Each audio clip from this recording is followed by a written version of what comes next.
Hello friends, चलो आज के इस वीडियो में बताते हैं कुछ बेसिक पॉइंट्स। अगर वीडियो पसंद आए तो प्लीज़ चैनल को सब्सक्राइब करें। देखो, यहाँ पे कल कुछ छूट गया था, ठीक है। जैसा कि कैटायन किसको कहते हैं, ठीक है। उसके बाद एनायन किसको कहते हैं। तो ये सभी जो है बेसिक पॉइंट्स, इसको हम लोग देखेंगे। फिर कब कौन सा इलेक्ट्रॉन को ले सकता है और कौन इलेक्ट्रॉन को दे सकता है, ये सभी के विषय में, ठीक है। तो इसमें कुछ होता नहीं, बस केवल ध्यान रखना है, ठीक है। इसमें एक चार्जेस पे ही निकल जाएगा। कैटायन उसको बोलेंगे जिसमें पॉजिटिव चार्ज होगा, ठीक है। तो जैसे कि मान लो Na+ है, ठीक है। तो जिसके पास प्लस साइन रहेगा ये वाला, तो इसी को बोलेंगे हम लोग कैटायन। और एनायन किसको बोलते हैं, जिसके पास इसका अपोजिट माइनस साइन होगा। तो माइनस साइन किसके पास है, क्लोरीन के पास था, ठीक है। तो जहाँ माइनस रहेगा उसको एनायन बोलेंगे और जहाँ प्लस रहेगा उसको कैटायन बोलेंगे, ठीक। अब ध्यान से देखो कि थोड़ा सा एटम्स के बारे में समझना होगा, ठीक। तो एटम्स में होता क्या है, इसको तो कल देखे थे लेकिन फिर से इसको देखना पड़ेगा।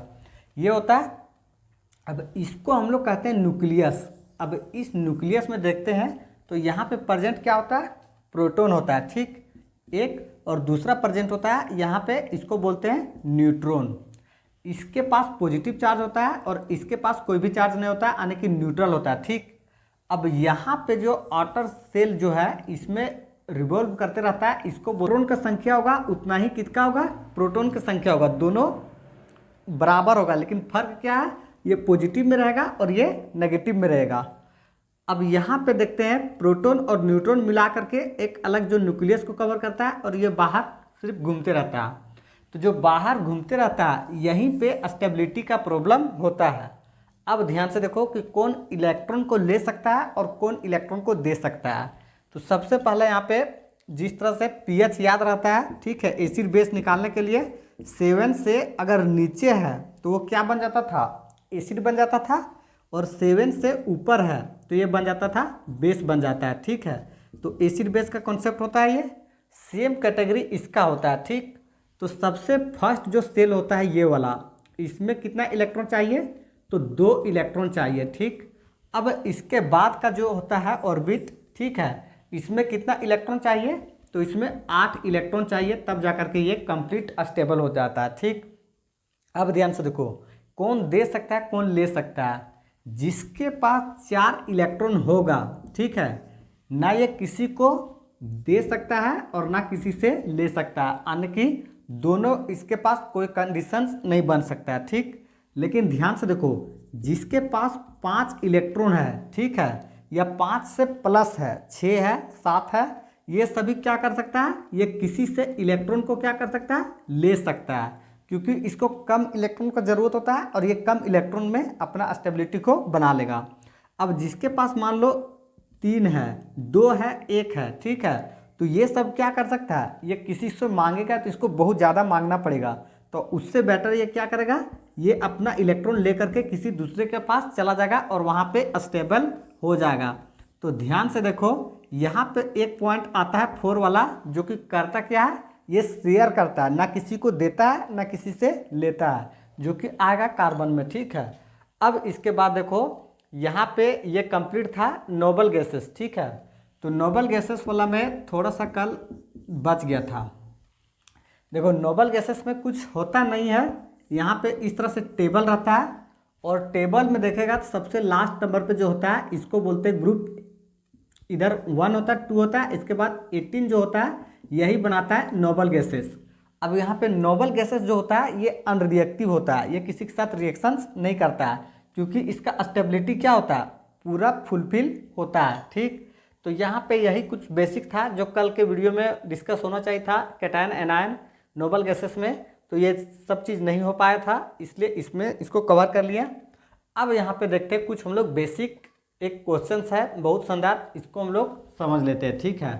ये क्वेश्चंस को देखो तो ये क्वेश्चंस कैसा है, ये बिल्कुल टॉपिक कवर किया हुआ में से है, ठीक है। यहाँ पे दिया हुआ 3 ओम रेजिस्टेंस है, यहाँ पे 6 ओम रेजिस्टेंस है, यहाँ पे 6 ओम रेजिस्टेंस है, यहाँ पे 6 ओम रेजिस्टेंस है, यहाँ पे 3 ओम रेजिस्टेंस है, और यहाँ पे वोल्टेज भी दिया हुआ है, ये यहाँ पे की है, ठीक। अब इसमें निकालने क्या बोला, इसको देखो फाइंड करने बोला आई को। आई मतलब क्या होता है, करंट होता है, ठीक। तो ध्यान से देखो हम लोग पास डाटा कितना मिला हुआ है, हम लोग को वोल्टेज और रेजिस्टेंस पता है, ठीक है, और हम लोग को ये भी पता है formula V is equal to I R, ठीक है। ये कौन सा लॉ था, तो इसको बोलते हैं ओम्स लॉ, ठीक। इसी के अनुसार क्वेश्चन को सॉल्व करना पड़ेगा। तो अगर हम लोग देखते हैं इस क्वेश्चन में, यहाँ से कवर कर लेते हैं इस डायग्राम को हम लोग अलग, ठीक है। इस डायग्राम को अलग कर लेते हैं तो हम लोग को ये दोनों क्या नज़र आ जाएगा, ये और ये और ये। तो देखते हैं ये जो है ये अपना लाइन पे है, ये अपना लाइन पे है, तो ये दोनों एक दूसरे के इंटरसेक्ट नहीं कर रहा, यानी कि ये वाला जो है इसका पैरेलल है, इस चीज़ को दिख रहा है। तो यहाँ पे जोड़ेंगे कैसे, तो पैरेलल के लिए जब भी निकालेंगे तो 1/r is equal to 1/r1 plus 1/r2, ठीक है। तो ध्यान से देखो, यहाँ पे एक तरफ 1/6 है, ठीक, और दूसरा तरफ 1/6 12 हो गया, ठीक है, 12 हो गया। अब यहाँ पे करेंगे तो 12 2 जा प्लस 1, ठीक है, 3/12, ठीक है। तो ये आ जाएगा 1/4, यानी कि रेजिस्टेंस कितना आ गया, यहाँ पे रेजिस्टेंस जो है ये 4 ओम निकल गया, ठीक। अब इसके बाद देखो, ये तो सिर्फ कहाँ सॉल्व हुआ, ये सिर्फ टेबल के अंदर सॉल्व हुआ, लेकिन इसके अलावा भी यहाँ पे एक रेजिस्टेंस 2 रेजिस्टेंस और बच गया, ठीक है। अब ध्यान से देखो, जब ये पैरेलल जो सॉल्व हो गया तो ये कन्वर्ट किस में हो गया, ये सीरीज में कन्वर्ट हो गया। तो 3 रेजिस्टेंस हो गया, एक 4 ओम का रेजिस्टेंस हो गया, एक 3 ओम का, और एक और 3 ओम का, ठीक है। तो यहाँ पे फाइनल आर जो आएगा ये कितना आ जाएगा, तो 3 + 4 + 3 ये निकल गया, तो 3 3 जा 6 है, ठीक है, और 4 10 हो गया। अब ध्यान से देखो, यहाँ पे हमको निकालना क्या है, रेजिस्टेंस नहीं निकालना था, निकालना है करंट। यहाँ पे हमको फाइनली मिला है रेजिस्टेंस, ठीक है। अब ध्यान से देखो, आगे होता है कि V is equal to I R, इस फॉर्मूला में सेट करते हैं। तो वोल्टेज कितना मिला हुआ है, 5 ओम मिला है, ठीक है। ये 5 ओम, सॉरी ओम नहीं वोल्ट है, ठीक। अब यहाँ पे रेजिस्टेंस जो है कितना मिल गया, 10 मिल गया, इसको डिवाइड कर देंगे तो आई मेरा निकल जाएगा, ये बन जाएगा 0.5 एम्पियर, ठीक। इतना ही जो है ये फाइनल आंसर आ गया करंट। तो इस तरह से हम लोग को कुछ प्रैक्टिस करना पड़ेगा जो कि डायग्राम बेस्ड होगा। तो बस इतना ही था इसमें, और कुछ नहीं था। चलो करते वीडियो को एंड।